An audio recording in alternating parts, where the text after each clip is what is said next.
Hi everybody, so this is Algebra 2, Lesson 10, and Lesson 10 is about Pythagorean Theorem. And this is something that we've already gone over last year.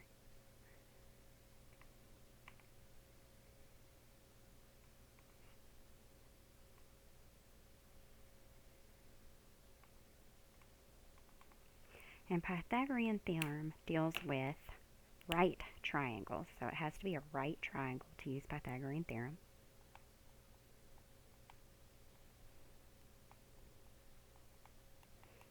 And some of the terminology we use with right triangles, for it to be a right triangle, it has to have a right angle, and that's 90 degrees, so a square corner. Now the two legs, the two sides that are coming off that touch the right corner, these are called legs. The one that does not touch the square corner is called the hypotenuse.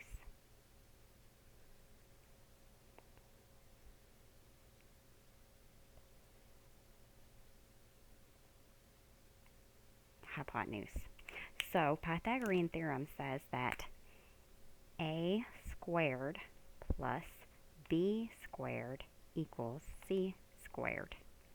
A is a leg, b is a leg, and c is the hypotenuse.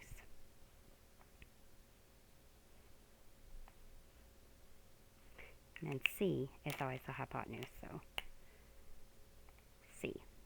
And we can use this to find out sides that are missing on triangles. So let's say that we have a triangle,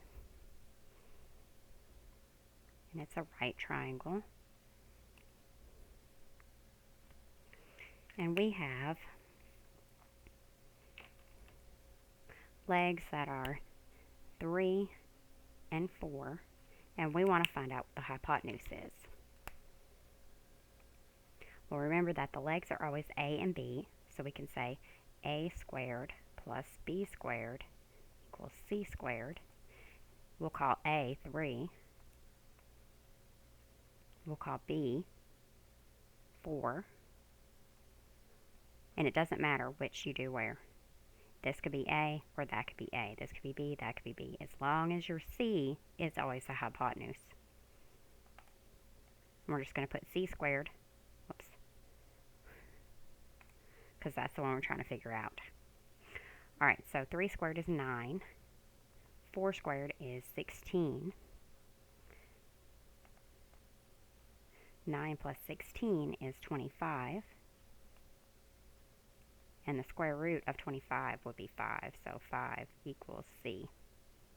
So this is a special triangle called a Pythagorean triplet, where it comes out evenly. They're not always going to come out evenly. Let's try another one.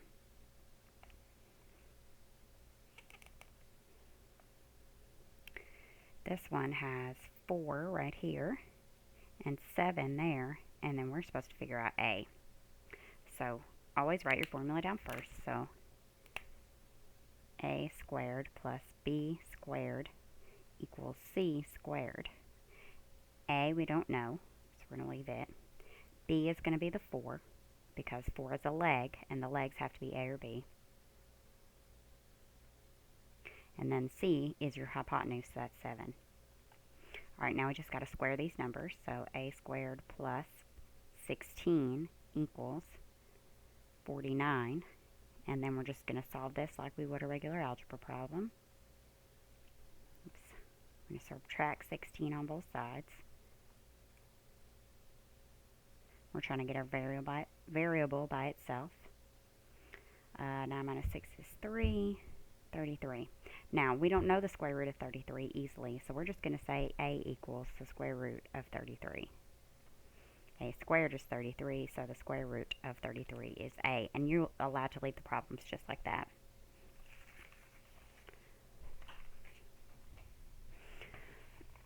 These are all pretty simple to solve. It's just knowing which one's the hypotenuse. Some Pythagorean triplets we could talk about. Another one would be, so there's the 3, 4, 5 triplet, like this one. or that's 5, comes out even. And then there's one that's a 12, 5, and 13. We'll work that one out.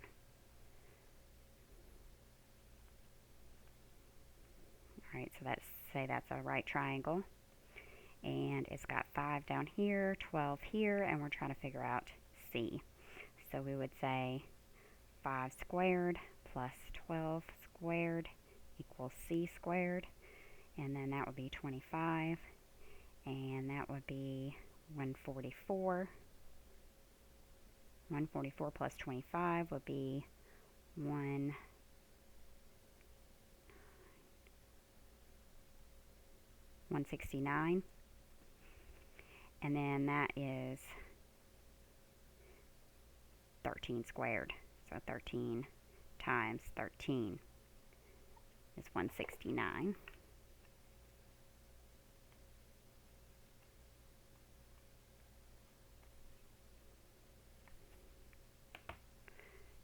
So C equals 113.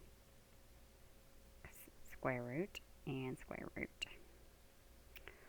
Alright, so on any of the Pythagorean triples, you can multiply it by another number. So let's say that we had a right triangle, and it was 6 and 8. We could say 6 squared plus 8 squared equals C squared. And then 6 times 6 is 36. 8 times 8 is 64. And that's going to be 100. And the square root of 100 is 10, so C equals 10. Now you see how this is just double these numbers. So 2 6's. We just multiplied all these by 2. 5 times 2 is 10. 4 times 2 is 8. 3 times 2 is 6. You could even do that if you multiplied it by 3 or 4. It's still going to come out. Most of the ones you're going to encounter in your homework are going to look like this one, where you just come out with a square root. So the square root of 33 equals A. Alright, that's it for lesson 10.